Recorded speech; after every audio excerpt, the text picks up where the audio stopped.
قورئان ئەو کتێبەی زۆرترین قسەی لەسەر دەکرێت لەوەتەی هەیە و تا ئێستاش. قورئان وەک هەمومان دەزانین کتێبی پیرۆزی ئاینی ئیسلامە و بە یەکێک لە پەرتووکە ئاسمانیەکان دەدەندرێت کە لەلایەن خوداوە بۆ ئێمە نێردرابێت. موسڵمانەکان بە درێژایی مێژوو بەڵگە هەرە بەهێزەکانیان بەهۆی قورئانەوەیە و یاسا و کاروباری ڕۆژانەشیان بە پێی قورئان دەبێت جێبەجێ بکەن. قورئان پێچەوانەی تەواوی کتێبەکانی تر کە ئێمە دایان خوێنینەوە لە لاپەڕە سەرەتاییەکانیدا وەک تەحەدایەک دەڵێت کە ئەم کتێبە هیچ هەڵەیەکی تیان نییە و لە چەند بەشێکی تریدا نووسراوە کە هەموو بوونەوەرەکان بە مرۆڤیشەوە ئەگەر کۆ ببنەوە و هاوکاری یەکتر بکەن ناتوانن وەکەم کتێبە بنووسنەوە.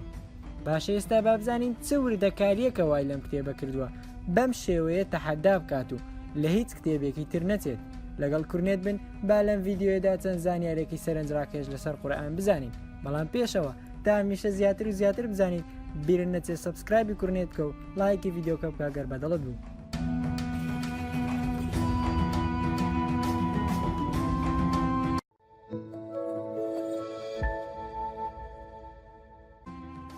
پێشەکی دەمەوێت بڵێم لەم ڤیددیۆدا تەنها باسی هەندێک شتی ناوازەی بیرکاریانە لە قورئان دەکەین و ئەگەر بینێران ویستیان باسی چەند شتێکی ناوازەی تری قورئان بکەین لە ڤیددیۆکانی داهاتوودا باسی لێوە دەکەین.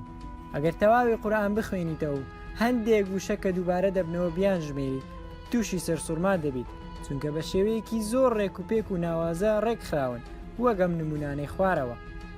ئەگەر وشەی سزا لە قورئاندا بژمێریت دەبینیت 117 جار دووبارە کراوەتەوە و لە بەرامبەریشیدا ئەگەر وشەی لێخۆشبوون بژمێریت دەبینیت کە 234 جار دووبارە بۆتەوە. لە تەواوی قورئانی پیرۆزدا زانە موسڵمانەکان دەڵێن خودای گەورە لە ژمارەی ئەم وشانەوە بە مرۆڤەکان دەڵێت کە با دوو ئەوەندەی هەوڵی سزا و تۆڵەکردنەوە لێبوردە بن و لە تاوانی کەسانی ترخۆش ببن. هەروەها ئەگەر بین وشەی بڵێ بژمێرین کە خودای گەورە لە قورئاندا 332 جار بە پێغەمبەر درودی خوای لێبێتی وتووە بە خەڵکەکە بڵێ، لە بەرامبەریشدا 332 جاریش ئاماژەی بە وشەی وتیان داوە.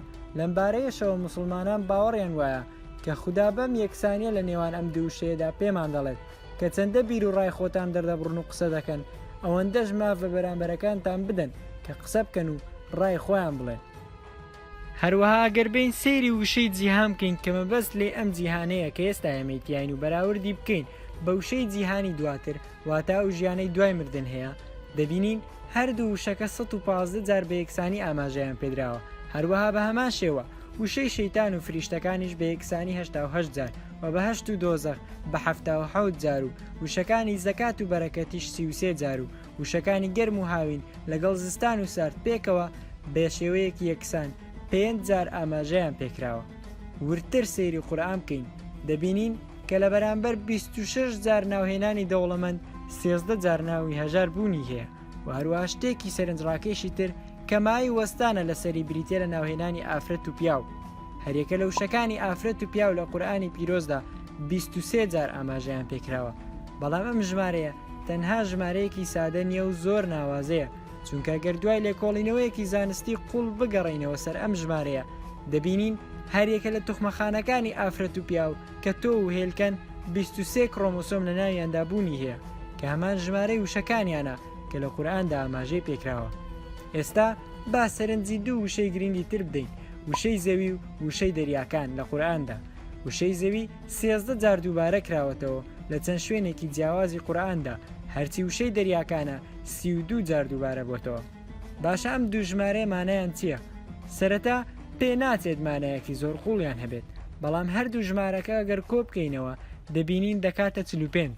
ئەگەر بێت و ژمارەی وشەی زەوی کە 13ەیە دابەشی 45 بکرێت دەبینین لە 128.888 دەکات وەگەر وشەی دەریاش کە 32 جار دووبارە بۆتەوە دابەشی 45 بکەیت دەبینیت لە 171.1111 دەکات. باشە ئەم ژمارانە چین؟ لەوانەیە زۆر بمان بزانین کە ئەم ڕێژانەی دەرچوون بریتین لە ڕێژەی وشکانی و ڕێژەی ئاو لە تەواوی زەویدا.